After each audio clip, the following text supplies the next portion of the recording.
नमस्कार, एक बार फिर से स्वागत है हमारे YouTube channel Kumar study centre Godda में। आज हम इस वीडियो में बात करने वाले हैं सीटेट दिसंबर 2022 पेपर 2 सामाजिक विज्ञान का। अगर आप हमारे चैनल पर नए हैं तो हमारे चैनल को सब्सक्राइब करें और वीडियो को अंत तक जरूर देखें। वीडियो आपको हेल्पफुल लगे तो वीडियो को लाइक और शेयर करें। तो चलिए शुरू करते हैं आज के इस सेशन को। तो दोस्तों, जैसा कि आपने पिछले कक्षा में देखा था, पिछले क्लास में, कि हम बात कर रहे थे संविधान सभा के बारे में। तो संविधान सभा में हम आज बात कर लेते हैं महिला सदस्यों के बारे में। तो जैसा कि आप देख पा रहे हैं कि संविधान सभा में महिला सदस्यों की संख्या कितनी थी? 15 थी।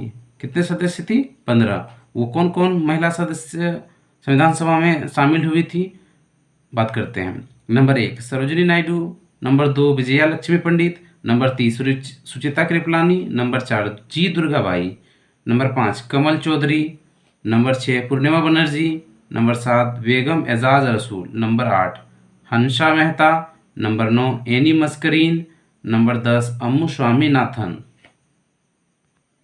Number 11 Dakshayani Velayudhan, number 12 Malati Chaudhary, number 13 Leela Roy, number 14 राजकुमारी अमृत कौर, 15 रेणुका राय। आगे हम बात करते हैं प्रारूप समिति का। तो प्रारूप समिति में सदस्य संख्या कितना था? 7 था। वो कौन कौन से 7 सदस्य थे, देख लेते हैं आगे। नंबर 1 में डॉक्टर भीमराव अंबेडकर, जो कि अध्यक्ष थे ना। Number 2 Syed Mohammad Saadulla, number 3 N Gopalaswami Ayyangar, number 4 N Madhavrao, number 5 Alladi Krishnaswamy Iyer, number 6 Krishna Kanhaiya Lal Manik Lal Munshi, number 7 T T Krishnamachari. तो ये 7 सदस्य जो थे वो प्रारूप समिति से थे, जिसमें से डॉक्टर भीमराव अंबेडकर खुद अध्यक्ष के पद पर थे। बाकी 6 सदस्य जो थे प्रारूप समिति में थे। आगे का लाइन जो है फ्रेंड्स, वो बहुत ही इंपॉर्टेंट होने वाला है, तो इसको ध्यान से देखें। संविधान सभा को लघु भारत भी कहा जाता है। ये लाइन बहुत ही इंपॉर्टेंट है। संविधान सभा को क्या कहा जाता है? लघु भारत कहा जाता है। क्या कहा जाता है? लघु भारत कहा जाता है। उसके बाद देख लेते हैं संविधान सभा का बैठक प्रारंभ हो गया। प्रथम बैठक कब हुआ था? प्रथम बैठक कब हुआ था? 9 दिसंबर 1946 को। तो देखते हैं आगे का लाइन में क्या। संविधान सभा का प्रथम अधिवेशन 9 दिसंबर 1946 को सांसद भवन के केंद्रीय कक्ष में प्रारंभ हुआ था। तो यहाँ क्वेश्चन बन के आता है कि संविधान सभा का प्रथम बैठक कब हुआ था? तो 9 दिसंबर 1946 को हुआ था। संविधान सभा का प्रथम बैठक कहाँ पर हुआ था? तो संसद भवन के केंद्रीय कक्ष में प्रारंभ हुआ था। आगे का लाइन है, डॉक्टर सच्चिदानंद सिन्हा अस्थायी अध्यक्ष बने। इसमें डॉक्टर सच्चिदानंद सिन्हा को क्या बनाया गया? अस्थायी अध्यक्ष बनाया गया। तो यहाँ से भी क्वेश्चन बन के आता है कि संविधान सभा का अस्थायी अध्यक्ष किसे चुना गया? तो सच्चिदानंद सिन्हा को चुना गया, है ना। सच्चिदानंद सिन्हा को सीनियरिटी के आधार पर इसमें चुना गया था। अगला बैठक शुरू होता है, दूसरा बैठक शुरू होता है 11 दिसंबर 1946 को ना। डॉक्टर राजेंद्र प्रसाद संविधान सभा का अस्थायी अध्यक्ष चुना गया। दूसरा बैठक में क्या होता है? संविधान सभा का अध्यक्ष चुना जाता है। कौन? डॉक्टर राजेंद्र प्रसाद संविधान सभा का ये अस्थायी अध्यक्ष बनता है। सच्चिदानंद सिन्हा जो थे वो अस्थायी अध्यक्ष थे और उसे 9 दिसंबर 1946 को चुना गया, और इसे डॉक्टर राजेंद्र प्रसाद को 11 दिसंबर 1946 को अस्थायी अध्यक्ष चुना गया। ठीक है। आगे बात करते हैं तीसरा बैठक का। तीसरा बैठक कब प्रारंभ हुआ था? 13 दिसंबर 1946 को। संविधान निर्माण की दिशा में सबसे पहला काम JL नेहरू द्वारा प्रस्तुत उद्देश्य प्रस्ताव था। तो यहाँ पर भी क्वेश्चन बन सकता है कि उद्देश्य प्रस्ताव को किसने प्रस्तुत किया? तो JL नेहरू ने किया। दूसरा क्वेश्चन बन सकता है कि उद्देश्य प्रस्ताव को किस दिन प्रस्तुत किया गया? तो 19 दिसंबर 1946 को प्रस्तुत किया गया था। ठीक है। अगला लाइन है, 29 अगस्त 1947 को संविधान सभा में प्रारूप समिति को नियुक्त किया गया। प्रारूप समिति को नियुक्त कब किया गया था? 29 अगस्त 1947 को। ठीक है। आगे है भारतीय संविधान का जनक किसे कहा जाता है? तो बी आर अम्बेडकर को कहा जाता है। भारतीय संविधान का जनक कौन है? बी आर अम्बेडकर, भीमराव अम्बेडकर को संविधान सभा का जनक कहा जाता है। नेक्स्ट क्या है दोस्तों? 26 नवंबर 1949 को संविधान को पारित माना गया। संविधान को कब पारित माना गया? 26 नवंबर 1949 को माना गया। ठीक है ना। नेक्स्ट है 26 जनवरी 1950 को पूरे देश में इसे लागू किया गया था। संविधान को कब लागू किया था? 26 जनवरी 1950 को पूरे देश में इसे लागू माना गया।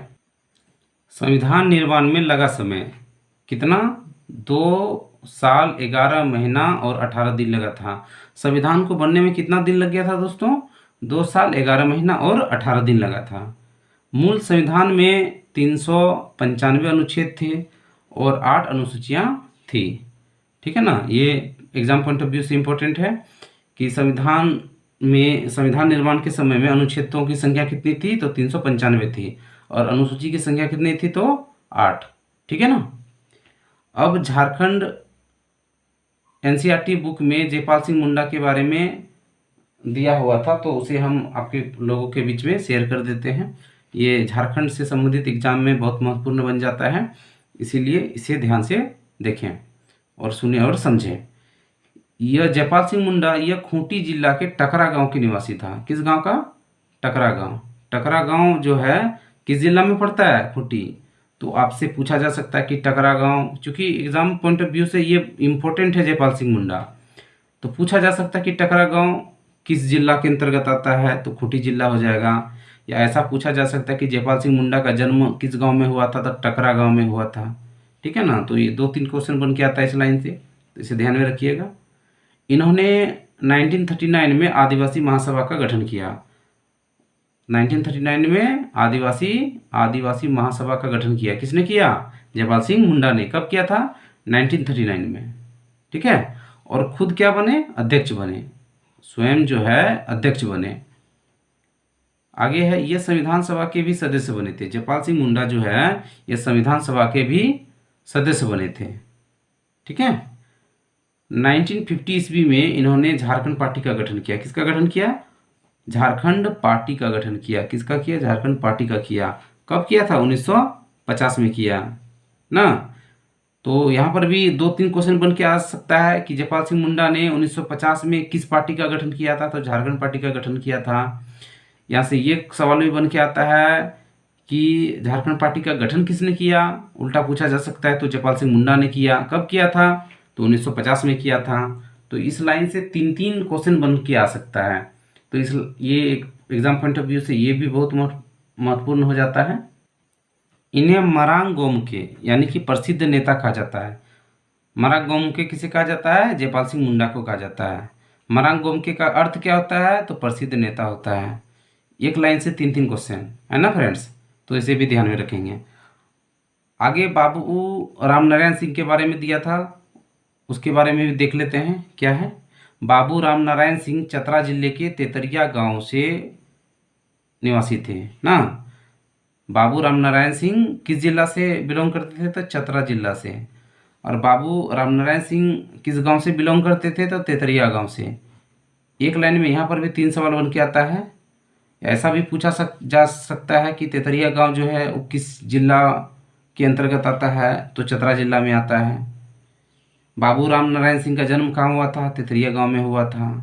या बाबू रामनारायण सिंह का जन्म किस जिला में हुआ था? तो चतरा जिला में हुआ था। तो इस प्रकार से प्रश्न बन सकता है, इसे ध्यान रखिएगा।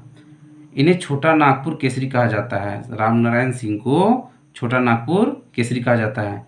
ये एग्जाम पॉइंट ऑफ व्यू से बहुत ज़्यादा इंपॉर्टेंट है दोस्तों, इसको जरूर ध्यान में रखिएगा, है ना।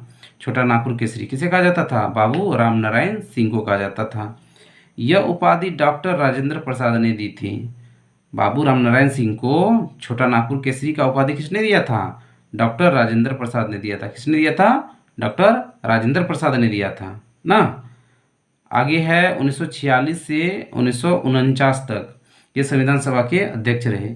ये उतना इम्पोर्टेंट लाइन नहीं है, लेकिन चूंकि ये संविधान सभा का सदस्य बना था और ये चैप्टर में ही मेंशन है कि संविधान संविधान के बारे में ही इस चैप्टर में बताया गया है, तो इसीलिए इस लाइन को भी हमने आप लोगों के बीच में रखा।